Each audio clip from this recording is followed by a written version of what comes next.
akan berdebat dua tim pro dan tim kontra. Langsung saja saya mempersilakan pembicara pertama dari tim. Shalom, selamat pagi, moderator, timekeeper, dewan guru, audiens, serta tim lawan yang saya kasih. Saya Kenzo Romi Depani selaku pembicara pertama dari tim pro ingin menyampaikan argumentasi. Kami mendukung mosi bahwa pembangunan pada masa Presiden Susilo Bambang Yudhoyono atau SBY merasa menjaga keutuhan NKRI melalui kebijakan. Pertama, kita perlu mendefinisi menjaga keutuhan NKRI. Keutuhan bukan hanya soal tidak adanya perusahaan wilayah, tetapi juga stabilitas ekonomi, rendahnya konflik sosial, dan tingginya keputusan hukum terhadap negara. Saat SBY mulai mencapai pada tahun 2004, Indonesia masih dalam masa pemulihan pasca krisis 1990. Menurut Badan Pusat Statistik, angka kemiskinan saat itu 16,7% dari 16,7%. Kondisi ekonominya juga belum sepenuhnya stabil. Dan mulai sekarang saya akan membuka argumen kami. Argumen pertama kami, yang pertama adalah stabilitas ekonomi sebagai fondasi persetujuan. Selama 2004 sampai 2014, pertumbuhan ekonomi di Indonesia stabil di kisaran 5 sampai 6% per tahun. Bahkan saat krisis global 2008, Indonesia tetap tumbuh positif. Stabilitas ini mencegah gejolak sosial seperti yang pernah terjadi pada tahun 1990. Program BLT atau program pemberian langsung tunai membantu menjaga daya beli masyarakat, miskin, serta harga BBM naik. Artinya pemerintah tidak membiarkan kelompok yang rentan terdapat sendirian. Ketika kebutuhan dasar masyarakat terjaga, potensi konflik juga menurun. Argumen kedua kami, pemerataan kesempatan melalui pendidikan. Program BOS atau bantuan operasional sekolah yang dijalankan oleh Kementerian Pendidikan dan Kebudayaan memperluas akses pendidikan dasar. Angka partisipasi sekolah meningkat dan angka putus sekolah menurun. Pendidikan mengurangi kesenjangan sosial dan memperkuat identitas bangsa. Anak-anak dari berbagai daerah bisa memiliki akses yang lebih setara terhadap pendidikan. Argumen ketiga kami, perlindungan sosial. Program seperti Jamkesmas dan program Keluarga Harapan yang dijalankan oleh Kementerian Sosial memperluas jaring pengamanan sosial.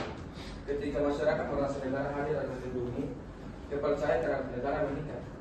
Dan kepercayaan inilah yang menjadi fondasi bagi kesatuan NKRI. Pembangunan di era SBY bukan hanya soal angka, tetapi soal stabilitas dan keadilan yang memperkuat persatuan bangsa. Sekian dari saya.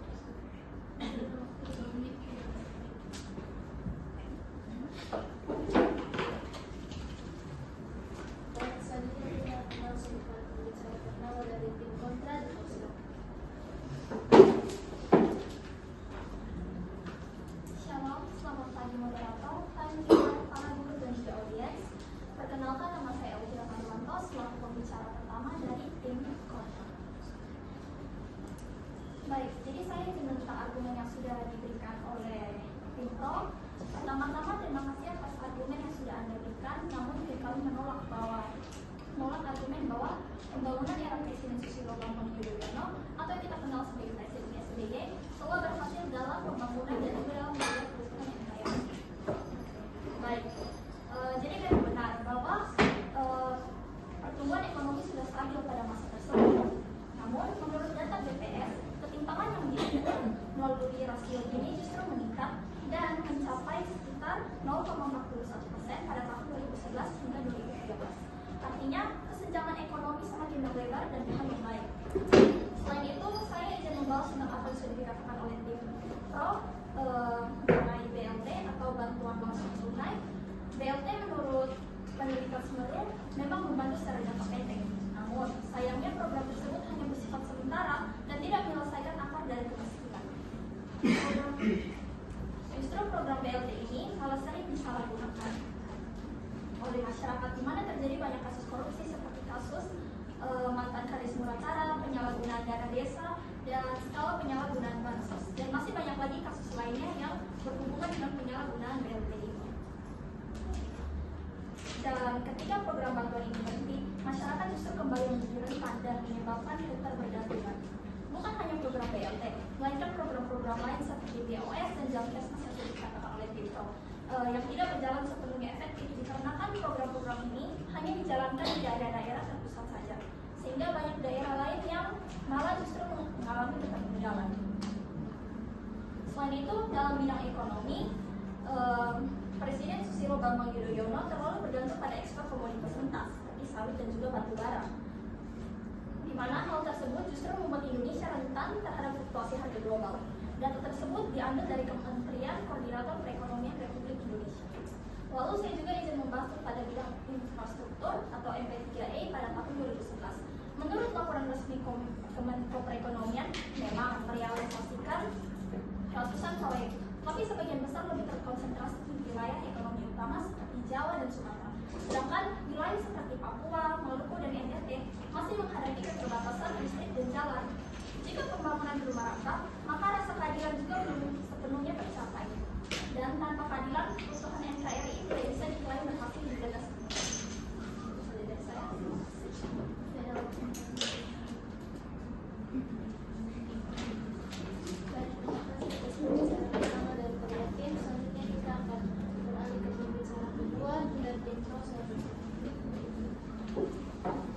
Baik, selamat pagi moderator, timekeeper, para audiens, dewan guru, serta tim lawan perkara. Perkenalkan, saya Rizal selaku pembicara dua dari tim Pro akan menyampaikan argumen. Pertama-tama, saya ingin menanggapi apa yang tadi dikatakan oleh pembicara satu dari tim kontra, bahwa pembangunan pada masa Presiden SBY masih merata dan masih terjadi banyak ketimpangan di berbagai daerah. Kami menegaskan bahwa pembangunan nasional dilakukan secara bertahap dan berbasis perencanaan jangka panjang.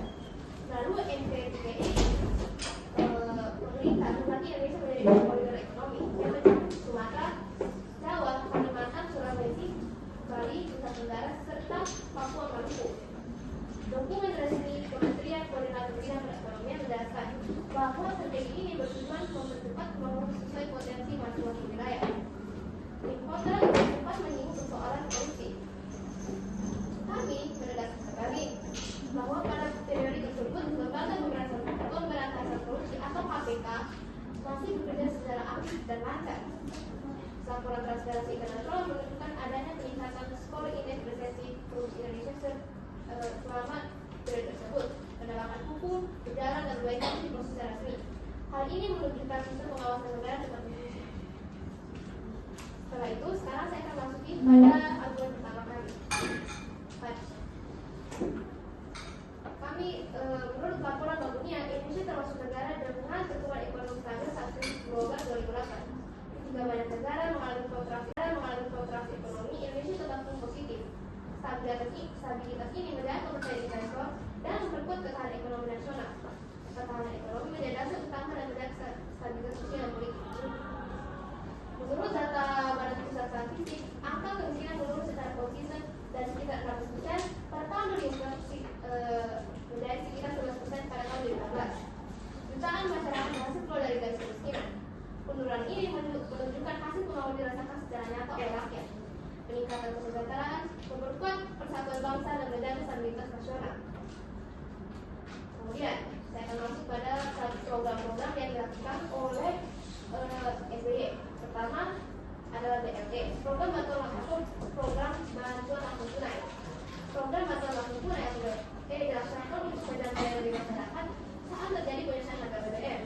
Penelitian SMERU Research Institute menunjukkan bahwa bantuan tersebut membantu umat amat miskin memenuhi kebutuhan dasar. Kebijakan ini menjaga stabilitas sosial dan mencegah gejolak ekonomi digital masyarakat bawah.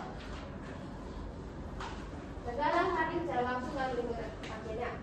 Dalam sektor pendidikan, alokasi 20% APBN memperluas akses pendidikan di seluruh Indonesia. Program BOS atau bantuan operasi sekolah membantu sekolah memenuhi kebutuhan operasional dan meringankan beban orang tua. Pendidikan yang merata meningkatkan kualitas sumber daya manusia dan memperkuat daya saing bangsa. Generasi muda yang cerdik menjadi fondasi utama kemajuan Indonesia di masa depan. Seluruh capaian tersebut menunjukkan bahwa pembangunan pada masa tersebut memberikan dampak positif yang luas, terukur, dan terpantau.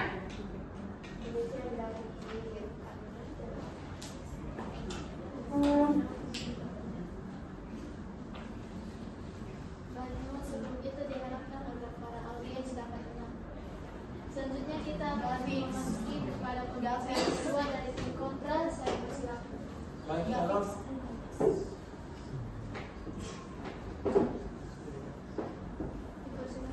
Baik, shalom para audiens, moderator, dan kita di Indonesia Nasional saya lagi.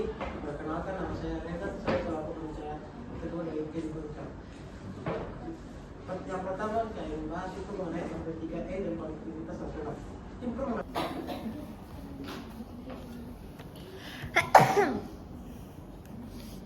Silakan lanjutkan. Baik, silakan pembicara ketiga ya. Baik, selamat pagi moderator dan kita dan guru para audiens serta tim lawan yang saya kasihi. Perkenalkan, nama saya Arika selaku pembicara ketiga dari tim Pro. Jadi, saya pada kesempatan kali ini akan menegaskan argumen kami, tetapi sebelum itu saya menanggapi dulu yang telah dikatakan oleh tim kontra. Pertama, tadi tim kontra sempat menyoroti atau sempat singgung bahwa adanya ketimpangan dan juga kekurangan.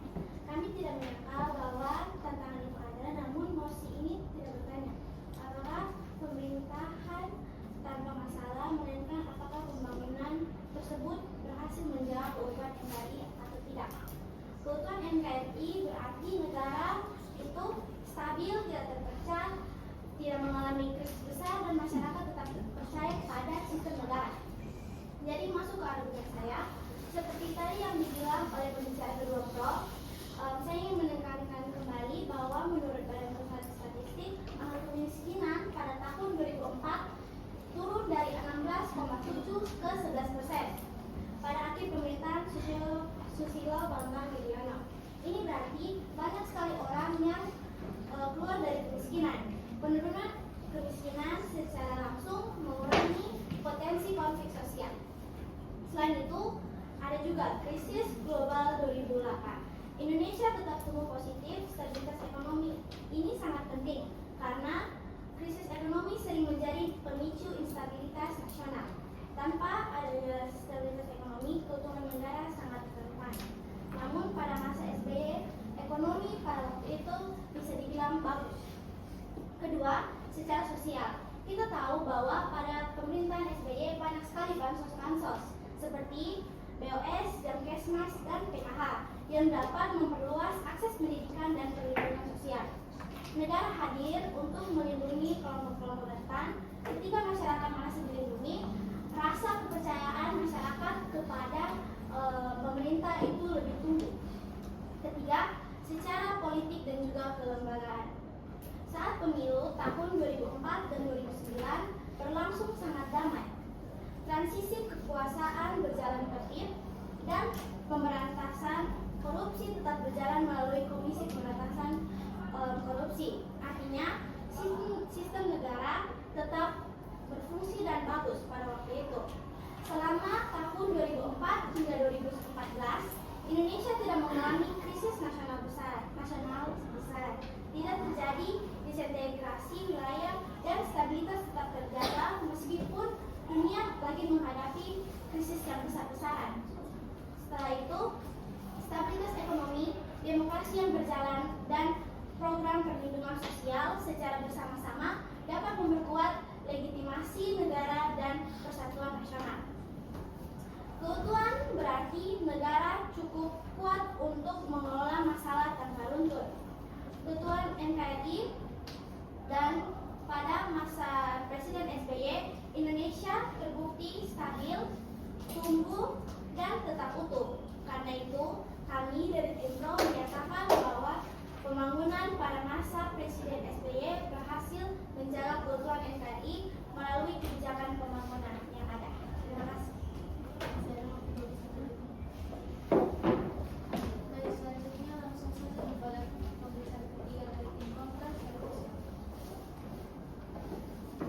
Baik, jadi terima kasih untuk argumen yang telah diberikan. Saya selaku pembicara ketiga dari tim kontra akan menanggapi argumen tersebut. Jadi yang pertama kami perlu meluruskan bahwa angka-angka keberhasilan yang disampaikan tidak otomatis membuktikan bahwa pembangunan era SBY berhasil menjaga keutuhan NKRI. Penurunan kemiskinan memang terjadi, tetapi pada saat yang sama rasio Gini justru meningkat, yang artinya jurang kaya miskin semakin melebar. Jadi jika tim Pro mengatakan jutaan orang keluar dari kemiskinan, kami ingin bertanya, kenapa justru ketimpangan yang malah bertambah? Ini menunjukkan bahwa manfaat pembangunan tidak merata. Lalu soal stabilitas ekonomi saat krisis tahun 2008. Benar, Indonesia tidak mengalami kontraksi, tetapi stabilitas ekonomi jangka pendek tidak langsung mencerminkan keadilan jangka panjang. Jika pertumbuhan hanya dinikmati oleh kelompok tertentu, itu tetap menciptakan potensi ketidakpuasan. Tim Pro juga menyebut pemilu damai sebagai bukti persatuan, padahal keutuhan NKRI tidak ditentukan oleh pemilu saja, melainkan oleh seberapa merata kualitas hidup warga di seluruh daerah. Dan fakta dari pembicara kedua kami sudah jelas bahwa wilayah timur Indonesia masih tertinggal, infrastruktur belum merata, dan korupsi masih sistemik. Maka apa yang Tim Pro sebut sebagai legitimasi itu tidak berdiri di atas pemerataan, melainkan hanya di atas stabilitas sesaat saja. Itulah mengapa kami tetap berada di posisi bahwa pembangunan era SBY belum dapat dikatakan berhasil menjaga keutuhan NKRI secara menyeluruh.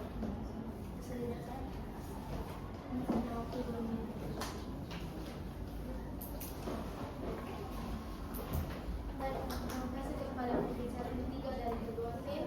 Selanjutnya kita akan memasuki sesi kesimpulan yang akan disampaikan oleh perwakilan masing-masing tim. Mulai dari tim Pro, saya baik, saya akan mewakili tim Pro untuk sesi yang kedua. Berdasarkan seluruh argumentasi yang telah kami sampaikan, bisa disebutkan bahwa pembangunan pada masa pemerintahan Susilo Bambang Yudhoyono berhasil menjaga NKRI lalu kebijakan ke arah dan berdampak nyata. Keutuhan NKRI tidak hanya lagi wilayah satu, tetapi juga mencapai stabilitas ekonomi, ketahanan sosial, serta kepercayaan masyarakat terhadap negara. Selama periode 2004 sampai 2014, Indonesia menunjukkan pertumbuhan ekonomi stabil di kisaran 5-6% per tahun berdasarkan data Badan Pusat Statistik. Laporan World Bank mencatat Indonesia tetap tumbuh positif saat krisis global 2008. Stabilitas ini memperkuat ketahanan nasional dan mencegah kegagalan besar. Kemudian, angka kemiskinan yang menurun secara konsisten yang berarti kesadaran masyarakat meningkat. Program perlindungan sosial seperti BLT, Jaskesmas, dan PKH membantu menjaga daya beli masyarakat.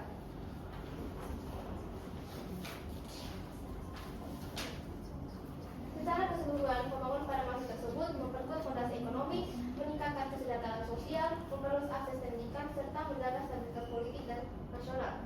Indonesia tetap stabil, tidak mengalami disintelitas wilayah, dan mampu menghadapi tantangan global dengan baik. Dan dengan demikian, seluruh rangkaian kebijakan pembangunan pada masa pemerintahan tersebut terbukti berkontribusi dalam menjaga keutuhan dan persatuan NKRI secara nyata dan berkelanjutan. Langsung saja dari tim kontra, saya persilakan. Baik, saya akan mewakilkan debutan dari tim kontra. Saya dari tim kontra mengatakan bahwa argumen yang diberikan oleh tim Pro belum menunjukkan bahwa pembangunan pada masa SBY benar-benar berhasil menjaga keutuhan NKRI. Penurunan tingkat kemiskinan dipaparkan tidak sejalan dengan meningkatnya rasio Gini yang menandakan mendapatnya kesenjangan ekonomi. Hal ini menunjukkan bahwa hasil pembangunan tidak dirasakan secara merata oleh seluruh lapisan masyarakat. Stabilitas ekonomi yang ditemukan pihak Pro juga tidak dapat dijadikan tolak ukur untuk utama keutuhan nasional, sebab stabilitas tanpa pemerintahan hanya memperkuat ketimpangan antar wilayah, terutama di daerah yang sejak awal tertinggal dalam infrastruktur dan akses layanan dasar. Dan itu keberhasilan penyelenggaraan pemilu tidak cukup untuk menjadikan indikator persatuan nasional. Keutuhan NKRI ini merencanakan hadirnya pembangunan yang adil dan inklusif di seluruh wilayah. Dengan adanya ketimpangan pembangunan, korupsi masih berlangsung serta pertumbuhan ekonomi pada sektor komoditas mentah mengklaim bahwa pembangunan tersebut telah berhasil menjaga keutuhan NKRI tidak memiliki dasar yang kuat. Pada akhirnya tim kami tetap menegaskan bahwa arah pembangunan pada masa Susilo Bambang Yudhoyono belum mampu menghadirkan pemerataan, keadilan maupun konsistensi kebijakan yang diperlukan untuk benar-benar memperkuat keutuhan NKRI. Dengan demikian kami tetap berada pada posisi untuk menolak argumen bahwa masa Presiden Susilo Bambang Yudhoyono membawa kemajuan pada pembangunan negara dan juga dalam menjaga keutuhan NKRI. Debat pada hari ini telah selesai. Mari kita berikan tepuk tangan.